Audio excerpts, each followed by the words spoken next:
Shabbat Shalom Mevorach, j'espère que vous allez bien, que vous avez passé une bonne semaine. Parachat de cette semaine, Parachat Shemot. Nous commençons un nouveau livre de la Torah, que Be'ezrat Hashem Akadosh Baruch Hu libère rapidement les otages, cette semaine si Dieu veut. Vous savez, c'est écrit dans la Torah, Paro, il a asservi le peuple juif et il fait un décret. Il fait un décret que tous les enfants, tous les garçons qui naissent, on doit les jeter dans le Nil. Imaginez-vous la scène. Amram, le père de Moshe Rabbeinu, qui était le Gadol Hador, il apprend le décret de Paro. Il prend la lourde décision de divorcer de sa femme Yocheved. Parce qu'il a peur qu'un jour il doit arriver à la situation dans laquelle sa femme elle tombe enceinte d'un garçon et qu'il doit le jeter dans le Nil. Donc Amram il divorce. Myriam, la fille de Amram, la sœur de Moshe, qui va voir son père, elle le convainc de se remarier avec Yocheved. Il se remarie, il écoute. Elle tombe enceinte. Pendant 6 mois de stress. Est-ce que c'est un garçon? Est-ce que c'est une fille qu'elle porte dans le ventre? Il n'y avait pas d'échographie à l'époque. Si c'est un garçon, on doit jeter dans le Nil. Elle accouche prématurément Yocheved au bout de 6 mois. C'est un garçon. Pendant 3 mois, elle a pu cacher Moshe Rabbeinu. Pendant 3 mois, elle a pu l'allaiter, s'occuper de lui. Au bout de 3 mois, les Égyptiens, ils viennent à la maison. Yocheved et Amram, ils savent comme quoi ils doivent se séparer de Moshe Rabbeinu. Et qu'est-ce qu'elle fait Yocheved? Elle prend Moshe, elle le met dans un berceau, et elle le dépose sur le Nil. Dans la tête de Yocheved, mettez-vous quelques instants dans sa tête. Elle s'est dit, mais pourquoi tout ça?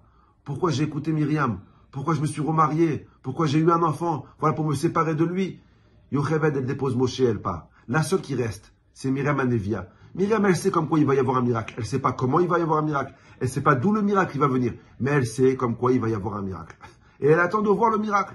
Myriam, elle reste. Et elle voit au bout de quelques minutes un cortège royal qui apparaît. Elle se dit, oh là là, mais un cortège royal, ils vont voir un bébé. Ils vont le tuer. Elle voit Batia, la fille de Paro, sortir du cortège. Elle se dit, bon, alors, à plus forte raison, si c'était un ministre de Paro qui sortait, peut-être qu'il ne va pas faire le décret Paro, mais la fille de Paro, elle va voir un enfant juif, elle va le noyer. Batia, elle rentre dans l'eau et elle voit un enfant. Et c'est comme quoi elle a vu que c'était un enfant juif. Rachid pose une question. Mais comment Batia, elle peut savoir si un enfant il est juif ou un enfant il n'est pas juif? Un enfant, c'est un enfant. Il s'est pas écrit sur sa tête s'il est juif ou il n'est pas juif. Et Rachid dit, elle a su qu'il était juif parce que elle a essayé d'allaiter Moshe Rabbeinu. Elle a essayé que des mitzriotes, des non-juifs, des égyptiennes allaitent Moshe Rabbeinu. Mais Moshe Rabbeinu, il ne voulait pas allaiter, il ne voulait pas manger. Elle a compris, celui-là, c'est un enfant qui mange que kasher.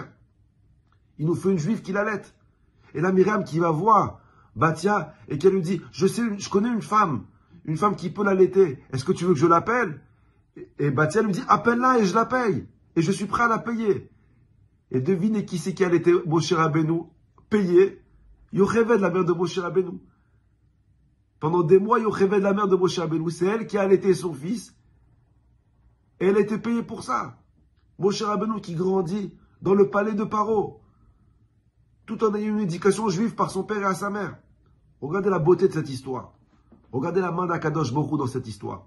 Paro, il fait un décret de vouloir tuer tous les juifs, de vouloir tuer tous les enfants. Et Akadosh Baruch Hu dit à Paro, tu penses que c'est ton décret qui décide ce qui se passe sur terre? C'est ma terre.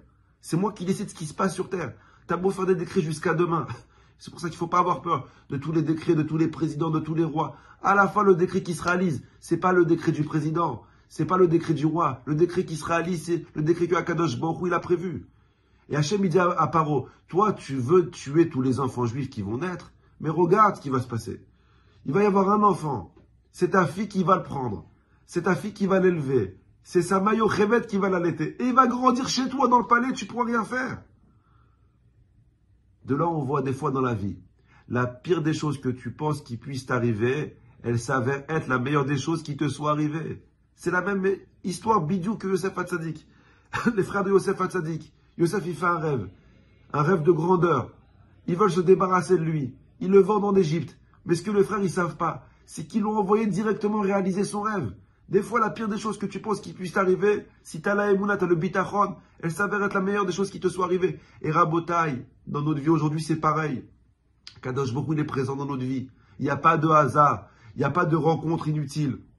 Tout ce qui nous arrive, c'est Tachat Hashgacha Shel Kadosh Baruch Hu. C'est sur surveillance divine. C'est pour ça qu'il ne faut pas stresser, ni pour le mariage, ni pour la parnassa, ni pour les enfants. Akadosh Baruch Hu, il a un plan. Des fois, ça prend du temps à Akadosh Baruch Hu pour mettre en marche son plan. Mais il a un plan pour toi. Vous savez, cette semaine, je finis avec ça. C'est la Iloula de Rabbi Yaakov Bersera, Bezrat Hashem lundi. Regardez ce que Rabbi Yaakov dit dans son livre Pituchei Chotam. Rabbi dit comme ça. Il faut savoir comme quoi c'est Akadosh Baruch Hu qui donne la parnassa à tout le monde. Et Akadosh Baruch Hu, il surveille chacun quel parnassa, comment sa parnassa doit venir. Vela davar taloui be'adam. Et ne pense pas comme quoi c'est ta déballe qui fait que tu signes ou que tu signes pas. La parnassa, c'est dans les mains d'Hachem. Il dit Kivan Shakol Be'ado Itbarach, tout est dans les mains d'Hachem. Uma Sheraoui Li Avoli. Est-ce qu'Akadosh Baruch Hu m'a destiné? Je le recevrai. Même si c'est, ne te casse pas la tête. Ce que tu devras recevoir, tu recevras. Le principal, de faire confiance à Akadosh Baruch Hu et de lui dire à Akadosh Baruch Hu, je suis dans tes mains. Comme Moshe Rabbeinu il a fait, comme Amram et Yocheved ils ont fait pour Moshe, comme Yosef il a fait. Une personne qui a confiance en Akadosh Baruch Hu, Akadosh Baruch Hu à la fin lui fait des nissim beniflaot. Bracha v'atzlacha la semaine prochaine.